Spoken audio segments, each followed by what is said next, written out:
Hello friends, আপোনালোক সকলোকে আমাৰ লেডাৰ সাপোৰ্ট চেনেলটোলৈ স্বাগতম জনাইছো। থাম্বনেইল আৰু টাইটেলটো দেখি চাগে গম পাইছে যে আজি আমি আলোচনা কৰিব ওলাইছো কেৰিয়াৰ প্ৰস্পেক্ট হিচাপে ফাৰ্মেসি। আজিৰ আমাৰ এই ভিডিঅ'টোৰ কাৰণে ৰিকুৱেষ্ট কৰিছিলে আমাৰ এজন সাবস্ক্ৰাইবাৰ আৰু মৰমৰ ভাইটি ভাস্কৰ জ্যোতি শৰ্মাই। আৰু আজিৰ আমাৰ এই ভিডিঅ'টোত আলোচনা কৰিম ভাৰতৰ ফাৰ্মাচিউটিকেল ইণ্ডাষ্ট্ৰিটোৰ সম্বন্ধে আৰু ফাৰ্মাচিত আপোনালোকে কেনেকুৱা ধৰণৰ কোৰ্স কৰিব পাৰে, diploma, bachelor degree, master degree ইত্যাদি। আৰু এই কোৰ্সসমূহ কৰি আপোনালোকে কেনেকুৱা ধৰণৰ জব পাব পাৰে, তাৰ কেৰিয়াৰ গ্ৰোথ কেনেকুৱা ধৰণৰ হ'ব পাৰে, আৰু ভাৰতত ফাৰ্মেসি পঢ়িব পৰা বেষ্ট ইনষ্টিটিউটসমূহ আৰু সেই ইনষ্টিটিউটসমূহত কেনেকুৱা ধৰণৰ এণ্ট্ৰেন্স এক্সামিনেশ্যন হয় ইত্যাদি ইত্যাদি। তেনেহ'লে আহক আৰু বেছি দেৰি নকৰি আমি প্ৰথমতে চাই লওঁ ভাৰতৰ ফাৰ্মাচিউটিকেল ইণ্ডাষ্ট্ৰিটো কিমান ডাঙৰ আৰু ইয়াৰ ইম্পৰ্টেঞ্চ কি। পেৰাচিটামল, এছপিৰিন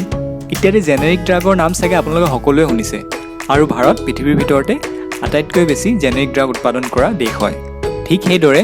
গ্ল'বেলি বিভিন্ন ধৰণৰ ভেকচিনৰ যি ধৰণৰ ৰিকুৱাৰমেণ্ট আছে তাৰ মোৰ দেন 50% ইণ্ডিয়ান ফাৰ্মাচিউটিকেল ছেক্টৰে ছাপ্লাই কৰে।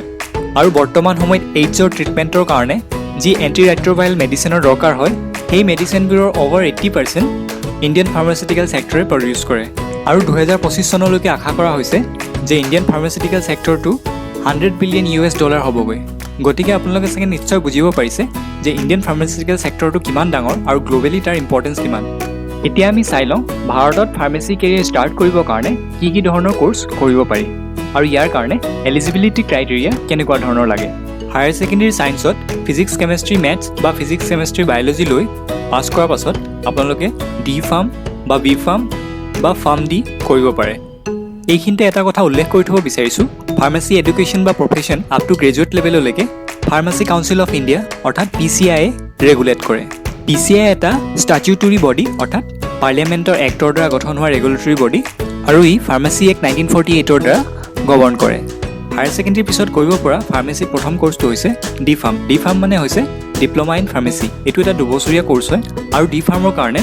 হায়াৰ ছেকেণ্ডেৰীত PCB বা PCMত মিনিমাম 50% মাৰ্কছ হ'ব লাগিব। ডি ফাৰ্ম কোৰ্ছটো কমপ্লিট কৰাৰ পাছত অৰ্থাৎ ডি ফাৰ্ম আৰু 500 আৱাৰ্ছৰ প্ৰেক্টিকেল এক্সপিৰিয়েঞ্চ হস্পিটেলত লোৱাৰ পাছত ষ্টেট ফাৰ্মাচী কাউন্সিলৰ পৰা লাইচেঞ্চৰ কাৰণে এপ্লাই কৰিব পাৰে, আৰু এই লাইচেঞ্চখন থাকিলে নিজে মেডিকেল ষ্ট'ৰ খুলিব পাৰে। আৰু ইয়াৰ উপৰিও ডি ফাৰ্ম কৰাৰ পাছত বিভিন্ন গভৰ্ণমেণ্ট হস্পিটেল বা প্ৰাইভেট হস্পিটেলৰ মেডিকেল ষ্ট'ৰত ফাৰ্মাচিষ্ট হিচাপে অথবা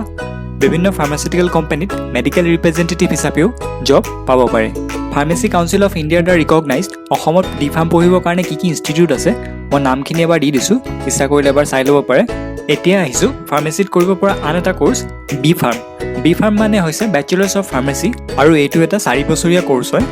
আৰু বি ফাৰ্ম কৰিবৰ কাৰণে হায়াৰ ছেকেণ্ডেৰী ছায়েন্সত PCB বা PCMত মিনিমাম 55% মাৰ্কছ হোৱাটো দৰকাৰী। কিছুমান প্ৰাইভেট ইনষ্টিটিউট আছে যিবিলাকত 50% মাৰ্কছ পালেও হয়, কিন্তু মেজৰিটি অফ ইনষ্টিটিউটত মিনিমাম 55% মাৰ্কছ বিচাৰে, সেইকাৰণে মই 55% মাৰ্কছ বুলি উল্লেখ কৰিছোঁ। বি ফাৰ্মত এডমিশ্যনৰ কাৰণে বহুতো ইনষ্টিটিউটে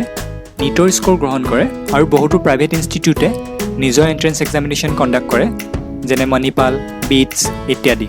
আপোনালোকে ডি ফাৰ্ম কৰাৰ পাছতো অৰ্থাৎ ডিপ্ল'মা ইন ফাৰ্মাচী কৰাৰ পাছতো বি ফাৰ্ম কোৰ্ছটোত জইন কৰিব পাৰে, আৰু ডি ফাৰ্ম কৰি বি ফাৰ্ম জইন কৰিলে ডাইৰেক্টলি 3rd ছেমিষ্টাৰত এডমিশ্যন পোৱা যায়। বি ফাৰ্ম কৰিবৰ কাৰণে ভাৰতত PCI ৰিকগনাইজ কি ইনষ্টিটিউট আছে মই গোটেই লিষ্টখনেই তলত ডেছক্ৰিপশ্যনত দি দিম, আপোনালোকে ইচ্ছা কৰিলে এবাৰ চাই ল'ব পাৰিব। এতিয়া আহিছোঁ বি ফাৰ্ম কৰাৰ পাছত জব অপৰচুনিটি কেনেকুৱা ধৰণৰ হ'ব পাৰে। বি ফাৰ্ম এটা কমপ্লিটলি ইণ্ডাষ্ট্ৰিয়েল অৰিয়েণ্টেড কোৰ্ছ হয়, আৰু ভাৰতৰ যিটো ফাৰ্মাচিউটিকেল ইণ্ডাষ্ট্ৰি আছে তাত ট্ৰেইন প্ৰফেশ্যনেলছ বা বি ফাৰ্ম প্ৰফেশ্যনেলছৰ ৰিকুৱাৰমেণ্টটো খুব বেছি, কিন্তু ষ্টাৰ্টিং চেলেৰীত ভেৰিয়েশ্যন হোৱা দেখা যায়। আৰু এইটো ডিপেণ্ড কৰে বহুতো ফেক্টৰৰ ওপৰত, যেনেকৈ আপোনালোকে কেনেকুৱা ধৰণৰ ইনষ্টিটিউট চুজ কৰিছে বি ফাৰ্ম পঢ়িবৰ কাৰণে, তাৰ ইনফ্ৰাষ্ট্ৰাকচাৰ কেনেকুৱা ধৰণৰ, তাৰ লেবৰেটৰী ফেচিলিটি কেনেকুৱা ধৰণৰ, ইনষ্টিটিউটটোৰ লগত হস্পিটেল টাই আপ কেনেকুৱা ধৰণৰ, আৰু তাৰ প্লেচমেণ্ট চেল কিমান এক্টিভ। জেনেৰেলি দেখা যায় যে বি ফাৰ্ম কমপ্লিট কৰাৰ পাছত কোম্পানীবিলাকে average 15,000 to 25,000 per month salary offer কৰে। এই চেলেৰীটো এবছৰ বা 2 বছৰৰ পাছত যেতিয়া ৱৰ্ক এক্সপিৰিয়েঞ্চ গেইন হয় তেতিয়া অবভিয়াছলি এইটো ইম্প্ৰুভ হৈ থাকে, আৰু এইটো পিছলৈ বহুত ভাল চেলেৰী হৈ যায়। আৰু এইটো ডিপেণ্ড কৰে আপুনি কোনটো ডিপাৰ্টমেণ্টত কাম কৰি আছে বা কোনটো ডিপাৰ্টমেণ্টত কৰিবলৈ আপুনি ইণ্টাৰেষ্টেড হয়, যেনে production department, quality control, quality assurance, research and development. দেখা যায় যে ৰিচাৰ্চ এণ্ড ডেভেলপমেণ্টত ইনিচিয়েল চেলেৰীটো কম হয়, কিন্তু পিছলৈ কেৰিয়াৰ প্ৰস্পেক্ট ভাল হয়। ইয়াত আমি যিটো পেকেজৰ কথা মেনশ্যন কৰিছোঁ এইটো প্ৰাইভেট ছেক্টৰৰ কথা মেনশ্যন কৰি আছোঁ, কিয়নো 90% জব প্ৰাইভেট ছেক্টৰতে আছে। আৰু ইচ্ছা কৰিলে আপোনালোকে গভৰ্ণমেণ্ট ছেক্টৰৰ কাৰণেও ট্ৰাই কৰিব পাৰে আৰু গভৰ্ণমেণ্ট ছেক্টৰৰ কাৰণে ড্ৰাগ ইনস্পেক্টৰ UPSCয়ে কণ্ডাক্ট কৰে আৰু তাৰ চেলেৰি ষ্টাৰ্টিং চেলেৰি 55,000 প্লাছ হ'ব গতিকে দেখা যায় যে B.Pharm কৰাৰ পিছত কেৰিয়াৰ অপৰচুনিটি যথেষ্ট বেছি ফাৰ্মেচি ছেক্টৰত কৰিব পৰা হায়াৰ ছেকেণ্ডেৰীৰ পিছত আন এটা কোৰ্চ হৈছে ফাৰ্ম ডি মানে হৈছে ডক্টৰ অফ ফাৰ্মেচি এইটো এটা 6 বছৰীয়া কোৰ্চ হয় আৰু এই কোৰ্চটো কমপ্লিট কৰাৰ পাছত আপোনালোকে আপোনালোকৰ নামৰ আগত ডক্টৰ লিখিব পাৰে এই 6 বছৰৰ ভিতৰত 5 বছৰ আপোনাৰ পঢ়িব লাগিব আৰু 1 বছৰ ইণ্টাৰ্ণশ্বিপ কৰিব লাগিব আৰু ফাৰ্ম ডিটো ইণ্টাৰনেশ্যনেলি ৰিকগনাইজ এটা কোৰ্চ হয় কাৰণ যিমানবিলাক ডেভেলপ কাণ্ট্ৰি আছে যেনেকৈ USA কেনাডা অষ্ট্ৰেলিয়া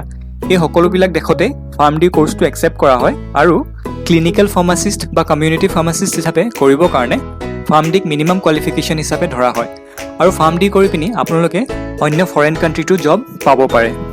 আপোনালোকে ইচ্ছা কৰিলে B.Pharm কমপ্লিট কৰাৰ পাছতো ফাৰ্ম ডি কৰিব পাৰে আৰু এইটো 3 বছৰীয়া কোৰ্চ হয় বেকলৰেট ফাৰ্ম ডি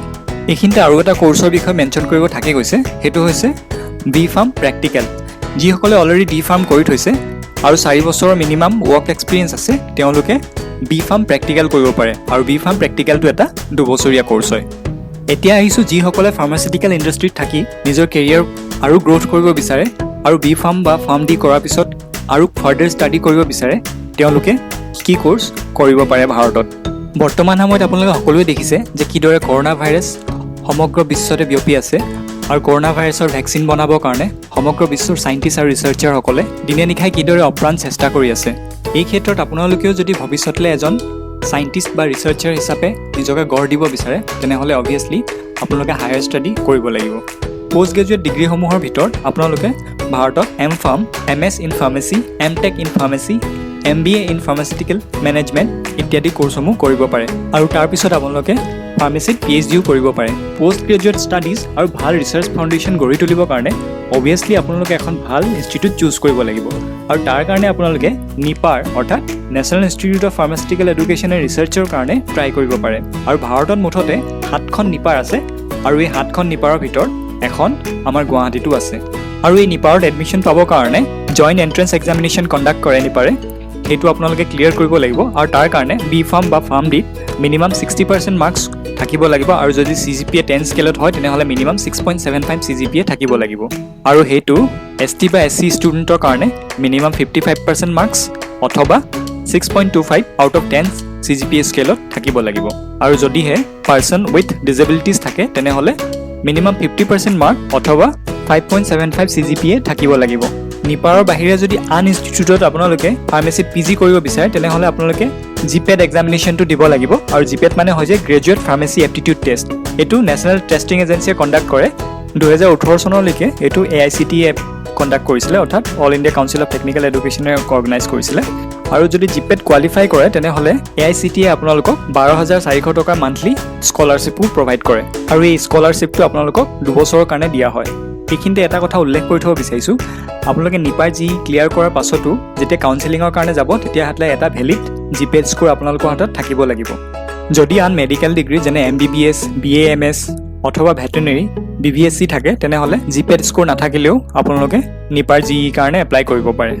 GPET বা NIPAR GE সম্বন্ধে যদি আৰু ডিটেইলছ আপোনালোকে জানিব বিচাৰে তেনেহ'লে মই ডেছক্ৰিপশ্যনত তাৰ লিংকটো দি দিম আপোনালোকে গৈ ভালকৈ চাই ল'ব পাৰে আৰু আশা কৰোঁ আপোনালোকে এই ভিডিঅ'টোৰ পৰা অলপ হ'লেও কিছু কথা জানিব পাৰিলে আৰু ভৱিষ্যতে যদি এনেকুৱা ধৰণৰ কেৰিয়াৰ ৰিলেটেড ইনফৰমেশ্যন আপোনালোকে পাই থাকিব বিচাৰে তেনেহ'লে আমাৰ চেনেলটো ছাবস্ক্ৰাইব কৰি ল'ব আৰু ভিডিঅ'টোত দিয়া ইনফৰমেশ্যন যদি ভাল লাগিল তেনেহ'লে এটা লাইক কৰি দিব কাৰণ আপোনালোকে এনেকৈ লাইক কৰিলে আমি নতুন নতুন ভিডিঅ' বনাবৰ কাৰণে মটিভেশ্যন পাওঁ চ' থেংকছ ফৰ ৱাচিং and wish you all the best